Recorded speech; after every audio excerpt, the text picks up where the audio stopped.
नमस्कार दोस्तों, welcome to stepping stone. Recent में श्रीलंकन गवर्नमेंट के द्वारा चाइना की स्पाइंग शिप यान वांग 5 को हम्बनटोटा पोर्ट पे डॉक करने की परमिशन दे दी गई है, जिसको लेकर के भारत ने अपनी चिंताओं को व्यक्त किया और श्रीलंका को समझाने की कोशिश की थी कि बेसिकली जो ये स्पाइंग शिप है इसे हम्बनटोटा पोर्ट पे डॉक ना करने दिया जाए, जिसको लेकर के श्रीलंकन गवर्नमेंट जो है एक बार मान गई और चीन को जो है बेसिकली मना कर देती है कि आप जो है इस शिप को यहाँ पर मत डॉक करिए। लेकिन फिर चाइना के प्रेशर में आकर के श्रीलंका ने फिर से उन्हें जो है इस शिप को यहाँ पर डॉक करने की परमिशन दे दी है। आखिर भारत जो है इस शिप से इतना ज्यादा क्यों परेशान है कि यहाँ पर ये शिप जो है डॉक ना करे, और साथ ही साथ श्रीलंका पे कौन सा इस प्रकार के प्रेशर्स हैं जिसको लेकर के श्रीलंका को जो है इस शिप को यहाँ डॉक करने की परमिशन दे दी गई। इसके बारे में हम इन डेप्थ बात करने वाले हैं। लेकिन उसके पहले यदि आप इस चैनल पे नए हैं सो प्लीज लाइक और सब्सक्राइब करना मत भूलिएगा। नाउ हम स्टार्ट करते हैं। ये है यान वांग 5 शिप, जो कि चाइना की एक स्पाइंग शिप है। वहीं चाइना जो है कहता है कि ये सैटेलाइट से कम्युनिकेशन स्टेबल करने में और जो मिसाइल्स होती हैं उन्हें ट्रैक करने में बेसिकली जो चाइना की नेवी है उनकी मदद करता है। लेकिन वहीं जो पूरी की पूरी दुनिया है वो बेसिकली कहती है कि ये एक ऐसी शिप है जो बेसिकली अपने रीजन में आने वाले, जो इसका रेंज है बेसिकली 750 किलोमीटर का है, तो इसके रेंज में आने वाले जितने भी देश हैं या जितने भी आइलैंड्स हैं वहां के डेटा को चुराने में सक्षम है। और उन डेटा का यूज जो है वो बेसिकली चाइनीज गवर्नमेंट के द्वारा किया जाता है। अब हम चलते हैं पूरे के पूरे मुद्दे पे। बात यह है कि चाइना के द्वारा बेसिकली कहा गया कि जो इनकी शिप है ये बेसिकली हम्बनटोटा पोर्ट पे आकर के जो है डॉक करेगी और यहाँ पर जो है सर्विसिंग और रिफ्यूलिंग का काम होगा, जिसके लिए जो है श्रीलंका की गवर्नमेंट ने बहुत पहले अलाउ कर दिया था। और फिर जब ये शिप यहाँ से चलना स्टार्ट हुई तो बेसिकली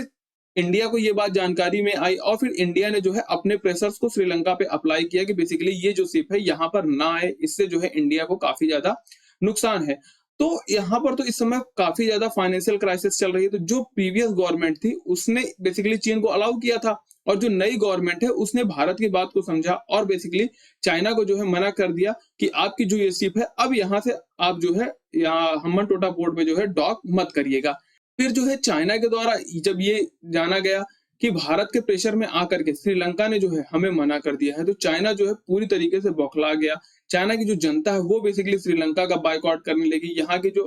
एम्बेसीज हैं वहां से बेसिकली जितने भी एनवाइज हैं उनसे बात किया गया और चाइना ने बेसिकली फिर श्रीलंका से बात की कि हमें जो है हमारी शिप को यहाँ पर डॉक करने की परमिशन दी जाए। अब श्रीलंका के पास समस्या क्या थी कि श्रीलंका के अंदर जो है फाइनेंशियल क्राइसिस चल रही है, यहाँ की इकोनॉमी काफी ज्यादा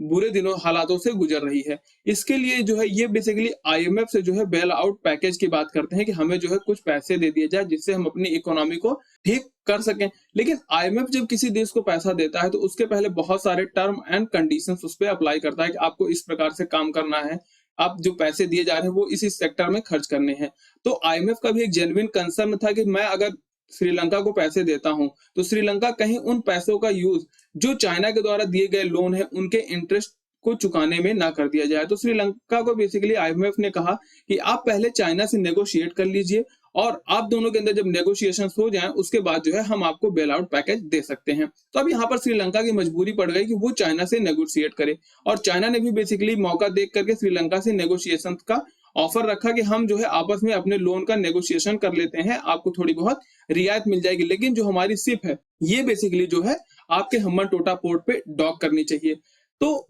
जो श्रीलंका है वो बेसिकली मान गया इस चीज को, क्योंकि फाइनली इनको जो है अपनी इकोनॉमी को किसी भी तरीके से फिर से सही करना है। और फिर इसी क्रम में जो है इन्होंने श्रीलंका के द्वारा जो है चाइना को परमिशन दे दी गई कि आपकी जो ये शिप है ये आप बेसिकली हम्बनटोटा पोर्ट पे डॉक कर सकते हैं। और ये अब ये जो शिप है ये बेसिकली 16 अगस्त को जो है हम्बनटोटा पोर्ट पे आएगी और 22 अगस्त तक जो है इस पोर्ट पर रुकने वाली है, जहां पर बेसिकली इसके अंदर फ्यूल भरा जाएगा और उसके साथ साथ जो है जो मेंटेनेंस वगैरह की प्रक्रिया है, कहने का मतलब सिर्फ ये दिखावा है और यहाँ पर बेसिकली इसे रुकना है, बस मेन बात ये है। लेकिन वही इसके पहले जो इसका शेड्यूल प्लान किया गया था वो बेसिकली 11 से लेकर के 17 अगस्त तक का शेड्यूल प्लान किया गया था और अब जो है शेड्यूल जो प्लान किया गया वो 16 अगस्त से लेकर के 22 अगस्त तक का शेड्यूल जो है इसका प्लान किया गया है कि अब ये शिप यहाँ पर आएगी और इतने दिन तक रुकेगी, जिसको लेकर के भारत ने अपने जो है जेन्युइन कंसर्न सामने रखे हैं क्योंकि अगर हम इस रेंज को देखें तो मैंने आपको पहले ही बताया कि जो ये शिप है इसका जो रेंज की अगर बात की जाए तो 750 किलोमीटर तक के रेंज में जो है ये बड़े आराम से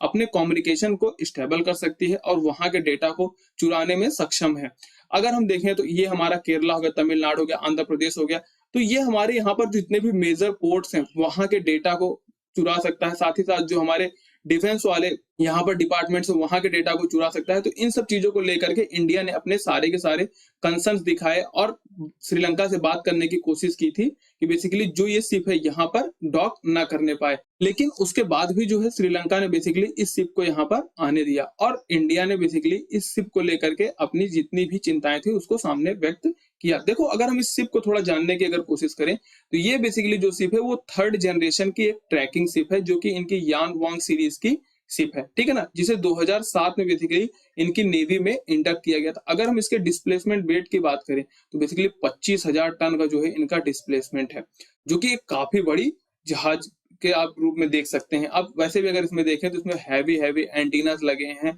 फिर आप ये कह सकते हो कि रडार्स लगे हैं जो कि बड़े ही आराम से दूसरे देश की जो जानकारी है उसे चुराने में सक्षम है, ठीक है। और इसकी अगर हम बात करें तो जो 750 किलोमीटर तक का रेंज है ये तो बेसिकली ऑफिशियल रेंज है। अगर हम अनऑफिशियल देखें तो इससे कहीं ज्यादा इसका रेंज होगा और ये 34 किलोमीटर पर आवर की स्पीड से बेसिकली समुद्र में यात्रा तय करती है, जो कि institute of China ship buildings industrial corporation के द्वारा डेवलप की गई थी, जो कि हम्बन टोटा पोर्ट पे आने की बात कही जा रही है। अगर हम हम्बन टोटा पोर्ट की बात करते हैं तो ये रहा आपका श्रीलंका, और श्रीलंका को अगर हम देखें साउथ में तो यहाँ पर जो है हम्बन टोटा पोर्ट हमें देखने को मिलता है, जो कि एक चाइनीज कंपनी के द्वारा ही बेसिकली पूरी तरीके से या फिर चाइना के द्वारा बैक्ड कंपनीज के द्वारा जो है ये यहाँ पर डेवलप किया गया था। और इसके लिए जो है चाइना ने भर भर के जो है श्रीलंका को लोन दिया और लोन देने के बाद जब ये यहाँ पर पोर्ट डेवलप हो गया तो उसके बाद श्रीलंका से बेसिकली चाइनीज गवर्नमेंट ने बोला कि अब आप हमें जो है पैसे देना वापस करिए, जो हमने आपको पैसे दिए हैं तो उसके एवज में जो इंटरेस्ट है उसे आप वापस करिए। तब श्रीलंकन गवर्नमेंट के द्वारा कहा गया कि हमारे पास फंड नहीं है और ये बेसिकली पीछे हट गए। तो इसको लेकर के जो है 2017 में जो अपना 1.1 बिलियन डॉलर का जो लोन दिया गया था उसके एवज में जो है इस पोर्ट को जो है 99 ईयर्स के लिए जो है चीन के द्वारा लीज पर ले लिया जाता है। और उस समय में भी जो है इंडिया ने अपने कंसर्न्स को, अपनी चिंताओं को श्रीलंका के साथ शेयर किया था और कहा था कि यहाँ पर अगर आप उन्हें इतना एक्सेस दे दोगे तो कल को चल कर जो है अपनी जो नेवल शिप्स हैं या फिर एयरक्राफ्ट कैरियर वगैरह हो गए वो यहाँ पर ला करके डॉक कर सकते हैं। तो उस टाइम श्रीलंका ने बेसिकली ये इंश्योर किया था कि यहाँ पर जो है किसी भी प्रकार के जो नेवल के, मतलब कि आप कह सकते हो जो चाइना की नेवी वाली जितनी भी चीजें हैं वो यहाँ पर डिफेंस से रिगार्डिंग जो भी चीजें हैं वो यहाँ पर नहीं आएंगी। लेकिन अगर हम प्रेजेंट टाइम में देखें